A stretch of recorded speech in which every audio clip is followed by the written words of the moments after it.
At ayun, syempre, isang OSK na araw ulit para sa ating mga ka-spaghetti. Ayan, at ayun, nagbabalik pa rin Sir Bugs. At for today's vlog, ito, meron tayong new arrival na SUV. Itong kulay brown na Isuzu MU-X, tsaka meron tayong van. At ito, available pa yung ating Nissan Navara 2019 at tsaka yung Ford Ranger sa likod. Ayan, 660 lang yun, yung 2019 na Ford Ranger. Pero syempre, bago tayo magsimula sa details ng mga yan, ayan, kung bago ka pa lang dito sa aking YouTube channel, baka pwedeng magpa-like at magpa-subscribe na rin. And then kung sa Facebook ka naman nanonood, ayan, papa-comment na rin ako, pa-follow, at saka yun, pa-share na rin ako para sa ibang ka-spaghetti natin na naghahanap ng unit. At ayun, syempre, huwag na nating patagalin to, start na tayo kaagad para sa mga details ng mga new arrival natin. Syempre, let's go! Okay, so ayan, at start na tayo para sa ating yung arrival na SUV. Ito, mabilis ang benta dito, kaya kapag nakapag-decide na kayo, ayan, puntahan nyo agad, magpa-schedule agad kayo para kung kailan natin i-test drive. At syempre, para sa mga mag-check, ayan, tulungan ko kayo na i-scan natin yung unit na mapipili nyo. Pero kapag sure buyer, libre ko na yun. Pero kung papa-scan lang para sa mga unit na pinag-iisipan nila, kayo nang bahala sa akin. Okay, so ito, yung arrival 2016, Isuzu MU-X, ayan, 2.5 LSA, 4x2 automatic transmission, diesel engine, ayan, kulay brown, 44K plus mileage. Okay, ito murang-mura lang to, siguradong pasok na to. 685,000 pesos only. Ayan, 685,000, naka-SUV ka na. Ayan, pero ito, napakaganda pa ng pintura na ito. Winawax pa kasi nila Meron yatang titingin ngayon, pero syempre, ayan, tulad ng sabi ko, mabilis na ng bentahan dito. Ayan, kaya pag may nagustuhan kayo, after nyo ma-check, para serve nyo na kaagad. And for sample quotation, ayan, mag-PM kayo sa aking messenger, mag-direct message kayo sa messenger ko para mapasahan kayo ng estimate ng quotation tsaka list of requirements. At nag-a-accept din tayo dito ng low down payment. Ayan, so ikutin lang natin, 685,000 lang para sa 2016 Isuzu MU-X. Ayan, sa gulong, makapal pa yung gulong nyo. Ayan, naka-mags, naka-stepboard na rin. Ayan, kita nyo, napakasariwa na ito. At ito yung loob niya. Ayan, nililinis kasi. Kaya, inisprayan ng pampakintab. So, ayan, naka-stock monitor. 44K plus mileage, kulay brown. Ayan, naka-ano na rin, naka-garnish na kulay chrome. Naka-tint, naka-rain visor. At ayun yung stepboard, syempre. At ito naman yung kanyang likuran. Ayan. Okay, so ayan, ulitin ko. 2016 Isuzu MU-X 2.5 LSA. Ayan, 4x2. Kulay brown, automatic transmission, diesel engine, 44K plus mileage, okay, 685,000, 685,000, ayan. Halos sa fast brake unit na yan. At syempre, sa 685 unit price lang yon.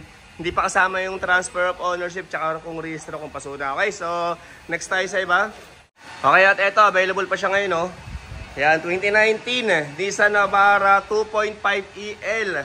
Ayan, EL kalibre, 4x2, automatic transmission, kulay white, diesel engine, ito 65K plus mileage. Okay, ang kanyang asking ay 735,000, 735. Ayan, unit price. Okay, pero ito, meron lang siyang issue rito. Hindi ko alam kung dinitel nila o pundido o sira. Ito, walang ilaw dito sa bandang likuran Pero alam ko papalitan nila yan, nalagyan nila yan. Okay, syempre, para ma-check natin ang ayos yung unit, sabihan niya ako, mas okay kung one day before or sa gabi pa lang, ahead of time, sabihan niyo ako para may ready natin yung unit dito sa bandang harapan para madali nating matest drive. At syempre, yan, i-scanin natin yan ng ating full system scanner. Ayan, para ma-check natin ang maayos yung unit. Okay, so ito yung kanyang loob. Ayan. At syempre sa mga gusto magpagawa ng German leather seat cover pagawa na kayo. Ayan, mag-PM na lang kayo sa Facebook page na yan para sa ibang katanungan nyo. Okay, so ayan, ulitin ko, 2019 Nissan Navara 2.5 EL kalibre. Ayan, 4x2, automatic transmission, kulay white, diesel engine, 65K plus mileage, 735,000 ang kanyang asking, 735,000. Okay, kung magtaka kayong iba rito, hindi pare-paras ng mileage, iba medyo sobrang taas, iba naman mababa, yung iba sakto lang, depende kung paano natin makukuha sa bangko. Okay, so next unit tayo. At eto, next unit natin, Ford Ranger. Kasi last time, meron nagpa-schedule, sabi niya, ipapa-reserve niya na hindi naman natuloy. So, ito, available pa siya ngayon. So, ito, unahan na lang din kayo rito kasi sobrang mura na ito. 2019 Ford Ranger 2.2 XLS. Ayan, 4x2, automatic transmission, kulay black. diesel engine, okay, 53K plus mileage. 660,000 ang asking nito, 660,000. Last vlog ko ata na ito, hindi ko alam kung pinakita ko yung loob eh. So check nga natin yung loob kung bukas. Bukas pala. So ito yung kanyang loob. Naka leather seat, XLS ang kanyang variant. So ayan. At ulitin ko sa mga unit natin dito, madalas isa lang susi kasi madalas sa mga unit natin is repossess. Ayan, mga hatak ng bangko kasi ganun talaga madalas. Isa lang susi kapag mga hatak ng bangko eh. Pero minsan naman may mga dalawa din at ayun. Yung iba may mga kasa maintain, kasa record, yung iba wala, depende. Okay, yung iba mataas mileage, yung iba mababa, yung iba sakto. Okay, so ayan, 2019 Ford Ranger 2.2, ayan, XLS. 4x2 automatic transmission, kulay black, diesel engine, ayan, 53K plus mileage, 660,000 ang kanyang asking, 660,000. At para sa ibang mga unit niya, sana mag-follow kayo sa aking Facebook page kasi andun nakapost yung mga ibang available natin dahil yung iba rito is balag ko na. So yun, tingin-tingin na lang kayo para sa ibang sasakyan na hinahanap nyo, marami naman kayong pagpipilian doon. Okay, so next tayo sa ibang new arrival natin. At eto, next unit natin, ayan, sa naghahanap ng pang negosyo.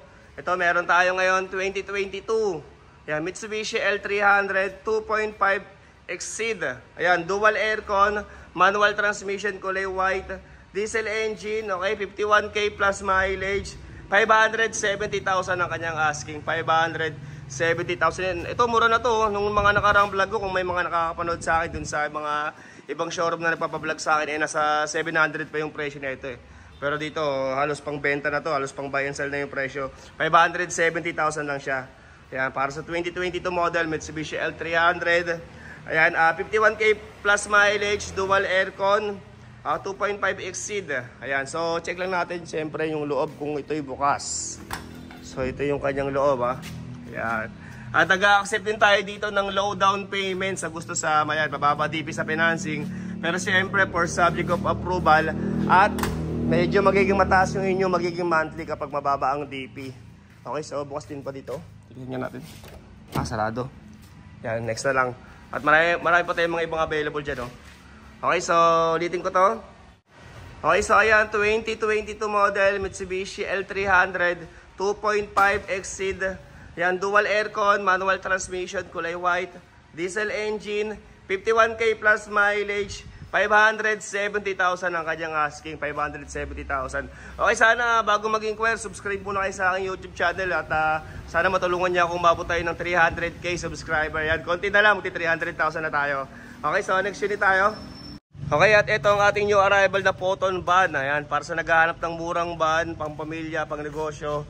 Ito, estimate ko baka nasa 400 plus lang to o 500. Pero wala pa kasing details na pinasa sa akin, kakarating lang, nililinis pa nila para mapicturan. Ito pinakita ko lang para next content ko sa mga naghahanap ng ganitong unit. Ayan, ipablog natin sa sunod. Okay, medyo madumi pa kakarating pa lang, galing bangko. Ayan, Photon van, not sure kung anong year model nito pero sobrang dumi pa kasi siya ngayon. At ito, para sa naghahanap ng manual na hatchback. Ito, estimate ko nito, kung ito ipapasok nyo sa financing at 30% yung down payment, baka nasa 8,000 plus lang ang monthly nito. 8,000 may get. So ito, 2021. Ayan, Suzuki Espresso 1.0 GL. Ayan, gwapo lang. Manual transmission, gas engine. Okay, ang kanyang mileage ay 46K plus. 46K plus mileage. 360,000 ang kanyang asking, 360,000. Yan, kulay gray Manual transmission, gas engine. Kasi may mga konti-konti lang talaga mga ganyan na minor scratches. Siyempre second hand. Pero madali na naman pagawa yan At saka sobrang minimal lang yan. Pero siyempre, at least nakita nyo yung sasakyan na yan, yung mga issue. Siyempre, napaka-minor lang naman. Pero sarado ata to, hindi ko mapapakita yung loob. Sayang. Uy, pogi Ganda ng buhok natin So ayan, naka-half cab sa gulong na medyo makapal pa naman. At ito naman yung kanyang likuran. Okay, para sa sample quotation mag-direct message kayo sa messenger ko, Sir Bugs. I-type nyo lang sa mga Facebook niya, Sir Bugs, yung naka number 8 na sando. At ayun, mag-follow na rin kayo. Okay, so ulitin ko to, 2021. Ayan, Suzuki Espresso 1.0 GL, manual transmission, kulay gray. Ayan, gas engine, 46K plus mileage, 360,000 ang kanyang asking, 360. At meron din tayong H100 dito. Ayan, pero yung iba kasi wala pang mga details yung mga bagong dating dahil hindi nila kayang hugasan ng sabay-sabay. At ayun yung aking Nissan Terra, available pa yun. Ginagamit ko sa araw-araw. Ayan, 2020 Nissan Terra BL, top of the line yan. 1.1M ko na lang binibenta yan. Ayan, sa akin mismo yan. Kaya solid yan, kasi maintain with casa record. Ayan. Okay, so yun na lang muna ang ating ipapakita para sa ngayon. Medyo hindi pa kasi ganun kalinis yung mga ibang unit at yun, wala pa mga details yung iba. Pero sana kahit paano nalibang kayo sa vlog natin at yun, maraming salamat sa mga mula noon hanggang ngayon, nanonood pa rin sa mga bumili ng sasakyan at nagpagawa ng German leather seat cover syempre. At muli, Sir Bogs pa rin ang pinakagwapong bugaw ng mga repossessed cars. Thank you very much for watching.